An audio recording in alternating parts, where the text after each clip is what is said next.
معاكي شوية ردة للفرختين اللي في السطوح بالمرة. حاضر يا ماما. ادي احنا بقينا لوحدينا. اتكلمي يا ست وردة. والبكا لازمته ايه بس؟ والنبي يا حبيبتي البكا لا يرد مفقود ولا يرجع غايب. اتكلمي يا ستي، الكلام انفع. ابنك يا ست هانم، ابنك كمان. سكتي ليه؟ ما تكملي. ماله ابني؟ عمل ايه؟ شافوه مع بنت زكية في جنينة الشلالات. امتى؟ ازاي؟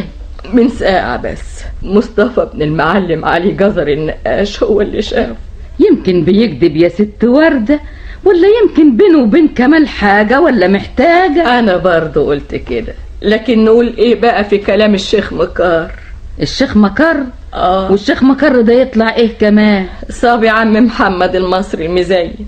مسمينه كده عشان غلبان وعلى نياته. إيه، ما هو الغلبان في الزمان ده بيهزقوه ويدسوه تحت الرجلين. طيب وبنتك زكية في البيت دلوقتي؟ رجعت من شوية وشها زي البنجر وحالتها حال. وكلمتيها؟ قصدي يعني قررتيها؟ ولا حياة لمن تنادي، دماغها وألف زلط إنها كانت بتزور واحدة صاحبتها في باب شاب. طب وكانوا بيهببوا ايه في جنينة الشلالات؟